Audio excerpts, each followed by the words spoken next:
Hello again, everyone. Henry Hong here. We're going to do a little bit of a follow-up from Chef Victor's video a couple weeks ago about our take steaks. So what you see in front of me are two steaks, two strip steaks, different stages of trimming. On the left, we have, I know, please ignore the color for now, and I'll explain in a minute why. This is a 100% grass-fed steak from a local farm, actually, in Pennsylvania. On your right, this is what we use at the restaurant. This is a Creekstone Farms USDA prime grade strip. Creekstone Farms operates three main farms out west. I think they're based out of Kansas, and they have one in Idaho, and I believe in western Washington State. But in any case, despite the health, aside from the health benefits and everything, what we're talking about is the grading of the beef.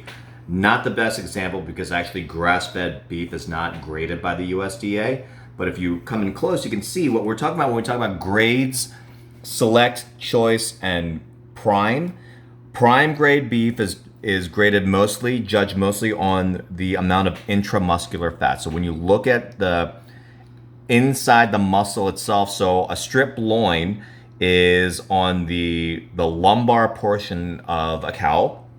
When you're talking about a strip steak, so if you can visualize on a T-bone or a strip steak, the bone would be here, like that. The top of the T is here, and there'd be the fillet right there. That T-shaped bone is actually half of a vertebra on a cow. So on a cow, it actually looks like this, with the spine going up this way and the fillet is over here. So because a cow is a four-legged animal, it doesn't have to stand upright like we humans do, and humans have back problems because it requires a lot of strength to maintain our balance on 2 feet. The strip and the fillet, more so the fillet, are very tender muscles because they're not used as often. The strip itself, the fillet is extremely tender anyway, very, very lean steak. So the marbling doesn't play too much of a part. On a strip, I think is the ideal steak to really highlight and showcase marbling, intramuscular fat, because it is not quite as tender as a fillet. It's got nice texture, beefy flavor, and this intramuscular fat really adds to the flavor and the texture of it. So if you can see, again, the color's a little bit different here. This is something that, this is a steak that Chef Victor cut right from the loin, and I brought from the restaurant in a vacuum pack. So when myoglobin interacts with oxygen, it becomes very bright red. It's called blooming. This on your left, this is something that I ordered from a subscription service that I belong to, and it's kind of gray right now, but it's so you can see a little bit of the red there. So I hate to kind of cut into this beautiful steak, but I'll cut into this a little bit, and you can see once it reacts with oxygen, it'll turn red. So that's called blooming. That's one of the things when you get a steak in a restaurant or at the club. Once you cut into it, it might take a moment for it to actually bloom into its true color. So if it's rare, medium rare, whatever it is. But in any case, we're talking about prime grade beef. Prime grade beef represents maybe 2 or 3% of all the beef that's graded in the U.S. For a while, you could not find prime grade beef retail. All went to restaurants. A little bit of point of contention that now it's much more widespread for retail customers, and it's due to 2 reasons. One is that sort of cattle raising techniques, feeding techniques, butchering techniques, all those things have come a long way to meet that demand of people wanting prime grade beef in their homes. And the other thing is the more controversial part, where maybe the grading has become a little bit more lax.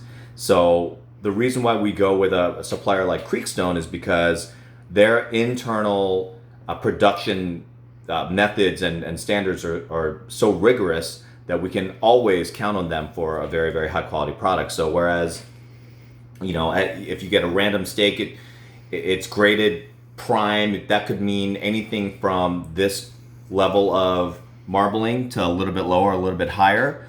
When you talk about a company like Creekstone that we use, they, from genetics down to breeding of the cows to the feeding, they don't use any antibiotics or growth hormones. It's all vegetarian feed. So their process from beginning to end is very highly controlled. And just as an example of what that means for the end product is, their cows, their cattle, they're graded at an average of about 12 to 13% prime.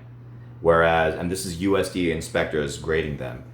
Whereas again, normally it's about 2 to 3%. So they raise their cattle in a way that ends up with this higher intramuscular fat, this better marbling. And just as a side note, grading from the USDA from choice to prime to select or whatever it is, solely is based on the marbling. The intramuscular fat does not take into account feed or raising methods or anything like that. Other countries have different methods, and you can see, just give you a quick look, that's already bloomed out to be a very beautiful red color just from exposure to oxygen, so don't let this fool you so much.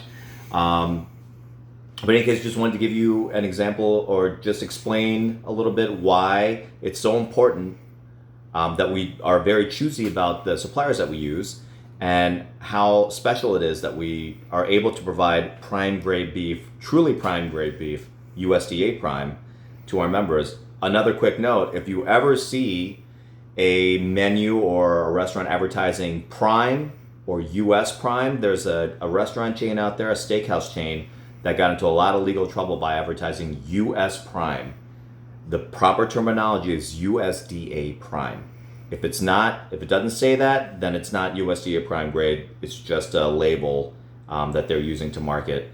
And if you don't see that on a menu or anything else, you can be assured that it's probably not prime grade beef, because if it was, they would surely advertise that and let the consumer know. So anyway, real quick treatise on prime grade beef.